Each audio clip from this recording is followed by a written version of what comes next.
To me, house music is a genre of and a hybrid of disco, R&B, and funk, sped up to about 118 to 120 beats per minute. A very friendly, dance floor friendly sound that is somewhat now internationally known and recognized as that 4 on the floor. It's akin to gospel music in that it's great, it lifts you up, it makes you smile, it makes you happy, it makes you feel good. People that love it know it, and when they hear that boom, boom, and that's how I describe it, feel good music. To me, house music is more of an environment than a genre. House music is a amalgamation of different genres put into a specific environment. Jubilant, it is about having fun and being free and enjoying yourself in a place where there's no discrimination and you leave your worries behind at the door. With 2024 starting, we have recognized that house music has been happening here in Chicago for 40 years. The release of a single record by a DJ and producer, Jesse Saunders and Vince Lawrence. We have looked at this as the point of origin for the genre, for house music in general.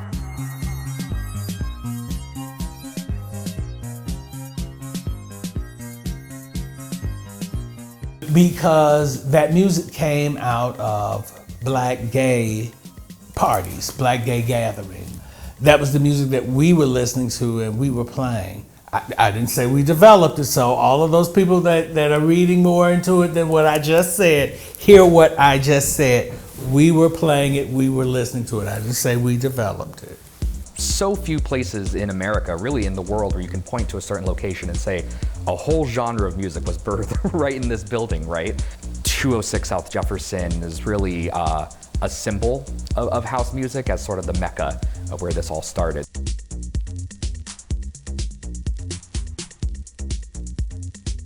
The warehouse was the foundation of the sound of that hybrid of dance music in the funk and disco and R&B. So the connection for me to the warehouse is a very deep one. I went there before I opened Smart Bar.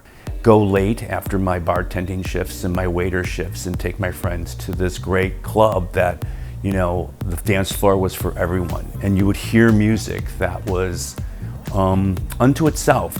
All because it was one of the first black gay clubs of that sort, that magnitude in the mid-70s, you know, here in Chicago. I'm from New York, and when I moved here, it was rather boring in Chicago, to my understanding. And my fraternity brothers, they had a social club and they were giving parties. That went on for a while until that was dissolved. And when that was dissolved, I had another partner who was a German guy named Siegfried Schuh. He said, well, what are we going to do with all the stuff we got? We might as well try and open up something. And we were sitting debating it at 555 West Adams, the space we had, and when we went to the back of that building with the whole block, from Clinton to Jefferson. And we were sitting in the rear of the building and we saw this little Art Deco building, which is 206 South Jefferson, and it was for sale. And we were like, oh, let's check that out. There was something really special about the warehouse's story and the narrative about all these different people that came together in this place just for over the course of 5 years that really changed music history and Chicago history.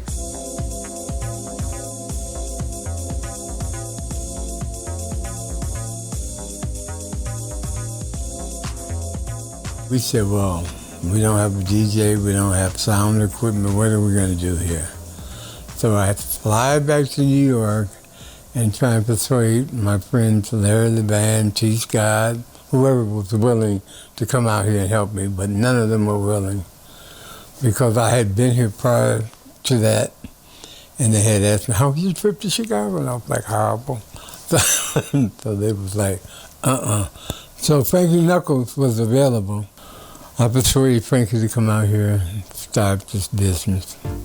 Basically, the architect is, in my opinion, of that sound was Frankie Knuckles. Frankie Knuckles, viewed as the godfather of house still to this day. There was a sound that he was creating on that floor with series of turntables and reel-to-reels and sound effects. You knew it was the right party. You knew you were at the right party in town based on the fact that what Frankie was doing as a sound sort of sculpture, and was just something that was not easily recreated. And that room really was special. As a child, he would listen to his older sister's music collection. I don't know if that inspired him to. Him and I never had that conversation of how he became a DJ, but we always talked about that he was a DJ. Although he's from New York, but he made Chicago his home. He made the Warehouse a legend as it is, okay? It's like a footmark on Chicago that he's left in terms of his music, and all of his stuff that he's left behind has been positive, his music and his whole life. He would always take you on a story, good, bad, and you could always kind of tell, those of us who knew him really well, we could always kind of tell what kind of evening we were in for, or something that precipitated hearing certain songs, message songs. He was from a different era, from New York, so he wasn't accustomed to the music at that time that was played here in Chicago. So he brought his own style, his own artistic flavor to that music and its application to its public. In doing so, he created a genre that people just couldn't resist, and then the sound system, it was fantastic. I think I have one of the cassette tapes that I was able to procure through Frankie. He'd give me a cassette tape here and there and say, "Oh, listen to this when you get home." And that's where I found a lot of music that had not been pressed yet. Jamie Principle being one of them, which I believe was, again, one of the first house sounding or house tracks, but it had not been pressed yet. But it was actually on those tapes that I would hear. That was the origin of house for me.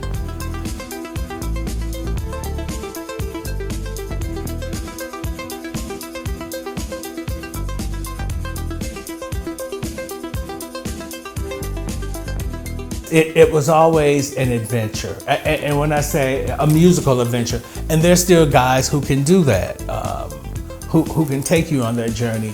I love for you to tell me a story, and instead of letting me hear what I'm going to hear on the radio. The fact that Frankie was the first DJ to be recognized as a remix award through the Grammys. I mean, that was a very important, I think the category was actually remix non-classical. I think that's the way they listed it. But, this was a time where, the remix work was really plentiful for someone like Frankie and some of the other DJs that had come through that system in New York as well as Chicago. But Frankie led the way. I think he was doing it in the club, and that's where I first began to hear his manipulation of a crossover, a sound system that was beautifully put together. You knew that the difference between like a regular bar disco and this was actually a club. It was an after-hours club. It did not serve alcohol. So again, very much underground and had its own sort of sense of like gay, straight, black, white, kind of everything lived under that roof. You went in there with those kinds of expectations of just not anything but the music was going to move you. And I think that the crowd appreciated that. I was one of those people that was fortunate enough to know about it, to know about the address and go late night and hang out till the wee hours of the morning. A good DJ tells you a story, and there's some thought that goes into what they play, and how they blend it all well together, and how they lay it all out for you, and the highs and the lows and the ups and the downs and the in-betweens. House music is a unifier. One of the things that I remember that Frankie would do was play the I Have a Dream speech during a instrumental track that he had picked. So that was something I had never heard in any club or in any setting. And I was like, that's inventive. There's a lot of ingenuity to that. There's intelligence to that, and a bit of history. I like the fact that, when he gets to the point, well, Martin Luther King gets to the point of, I've seen the promised land. I mean, that dance floor just lit up. I mean, people were like cheering and knew what was happening. I think that's another way that you see a dance floor unify over music. And I don't believe that was ever actually recorded. I think that was just something he did live. So people came from the north suburbs, the west suburbs, out of town. And it was a place where you could go and feel comfortable as a youth, and dealing with other minorities even that you were not perhaps familiar with because of your upbringing or your geographical situation. It was more gay and black, but then a lot of Hispanics and a lot of Jewish kids, a lot, different minorities started coming. So they all got along, because they all enjoyed the music, and then they interchanged their culture there because there was a lot of kids who were into design and different things that they couldn't release in their own neighborhoods and what have you. So the Hispanic kids who came taught the other kids about their culture there. It was a place that they could be comfortable at. Sometimes how you go into a place and there's other minorities there and you're the lesser minority and you feel a little like, am I gonna be all right? And that was not the case. And what was really funny to me was the parents, because that was really a joke to me, because, like, if your daughter was there, or your son, snuck out the house at 11 or 12 o'clock at night, and then somebody told him you were there, and you would come down there, like, I know my daughter's in here, I know Peggy's in here somewhere, this is where she goes. But to a parent, it was like overwhelming because of all the youth there, and the music was a little loud for them.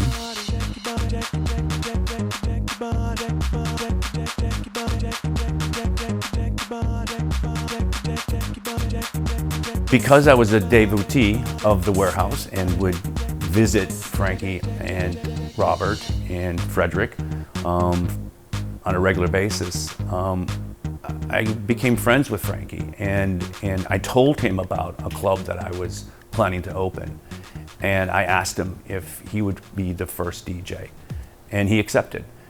He was in between Warehouse and Power Plant at that time, so this is July of '82, but it was a personal request. It was the first time I really saw a real DJ fee as well. I was like, oh, okay, this is what the fee is for the evening. But he was great that night. He really opened up. I think, again, North Side and South Side sort of coming together. I think that's a really important aspect of, like, he had his own following, but there were already people that knew about Smart Bar and knew what I was planning to do. So he had that ability to mix, the Clash and Talking Heads and the B-52s and, the Police into all of the house sort of built-in tracks, all of that music, which I found to be, or actually even like Kraftwerk and New Order. There was a whole blend of what music at that time meant. It wasn't just specific, it was of what happened on the dance floor. There was this great blend, and that was another thing about Frankie's ability to mix and actually create sort of soundscapes. Smart Bar is indebted to the history and always wants to focus on the history of house, but also look to the future. And we like to bring that kind of mentality to how we program our nights as well. Having an understanding of the history of house music, but also looking to the future. There's a night called Queen here, which kind of attempts to preserve that ethos of the early days of house music. Well, not good. We feel that Smart Bar continues to surprise and to satisfy.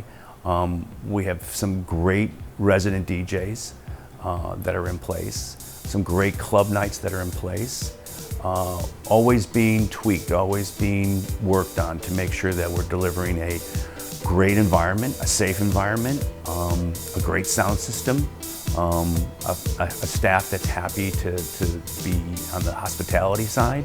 So those things are important to me.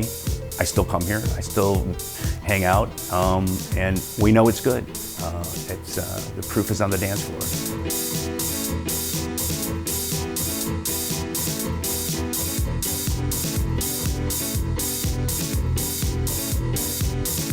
One thing about the Smart Bar that I feel that is also super important is that the dance floor doesn't discriminate. The dance floor does not discriminate. Chicago is a very divisive city and town, but when you get on the dance floor in Smart Bar, you're going to feel that you're home, and that home and house are very intertwined, and I feel that's important.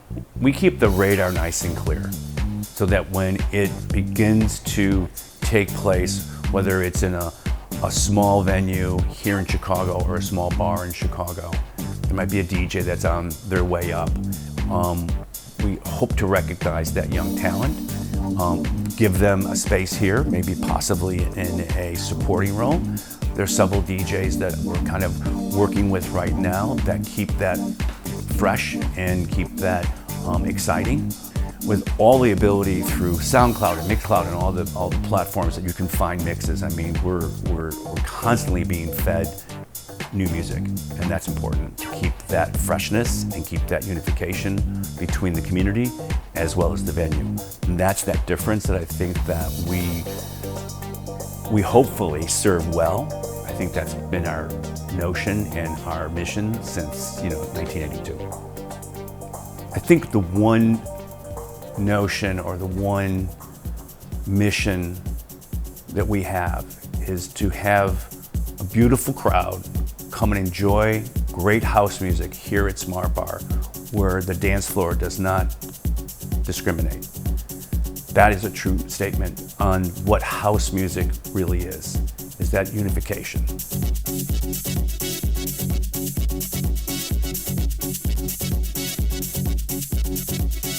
I think it's so much easier to tell a story when you have the physical place that people can go to. 206 South Jefferson was, a mecca. It was kind of the place that if you loved house music, if you were a house head, you were drawn to that place and you wanted to be there in the space where it was created. So in about December of 2022, we found out that the building had been sold. It had been advertised for redevelopment, which in the West Loop had given us some concern. We were afraid that the building might be torn down. And we knew that the building's history as a place of house music history, overall music history, Black history, LGBTQ history, we knew that it was really just too important to lose. So in March of 2023, we started a campaign which began with listing it as one of Chicago's 7 most endangered buildings. And the response was so massive. For the first day, there was a lot of people in Chicago that were very interested in finding out how they could save the building and what could be done. By the end of the week, it was pretty much a global phenomenon. People all over the world wanted to know about how they could save the building. So within about a month or so, they had started the landmarking process. And by June of 2023, the warehouse was an official Chicago landmark. So, it was a big celebration for everybody, not just in Chicago, but around the world. They were shocked. They were like, that building? That's where house music was created. I grew up listening to house. I didn't know about this. I think it just goes to show that there's incredible recent history right under our nose everywhere. And so I think that the warehouse is a really great symbol of that. And I hope it encourages people to look around more and think about you know, what kind of history is just right next to them. Me and my friends, it's our job so that we impart the knowledge and the love of house music to our kids, the young people that are exposed to me and I have a connection with, and let them know what this is, what it's all about, because the cycle of life, we need to pass it on. I just think it's an institution that's well deserving of its landmark status of today. It's the only black gay club of its kind in the city, or maybe in the country. I think the main thing for me with house music is that I'm still a fan. I still buy records, I go to Gramophone, I buy my records, or I listen to them, I find ways to find them. I'm very fortunate to have great people that work here. Some of the DJs like Derek Carter or DJ Heather, Lady D, Darlene Jackson. These men and women make sure that I'm aware of like what they're working on or what some of the remixes that they're doing, but it comes back to me being a fan of that actual sound. And because my ears have been trained for 40 years, I'm listening for something very specific. And again, I'm finding new material and new records on a regular basis. I mean, just last night, Honey Dijon was on stage with Madonna at the United Center. And again, that is a Chicago house DJ being recognized in a national tour. I find that amazing, I find that wonderful, and I feel that it should be celebrated. I've been having a conversation recently with people about, could a place like the Warehouse exist now? It would be so different. It would have so many limitations to it. Just the mere security aspect of it all. You know, inside, outside, health code, just a number of things. It would be so difficult to do right now. Back then, we took it for granted, but we didn't know that it was going to be what it has become, or what it has become to be known as. I didn't know it was going to go this far, you know. It's going to develop to the culture that it is, but I'm elated that it is, and I'm promoting the youth into it now. So a completely global phenomenon that started just a few blocks away from here. I don't know what Chicago would be like today if it wasn't for the Warehouse. In terms of certain people, a lot of our youth lives, because it directed a lot of their lives in terms of not being in the street, not being into some negative activities, you know, throughout the city. And to hear the music and to hear that one song, and then the whole crowd just in one unison, you're like, wow, this is house music.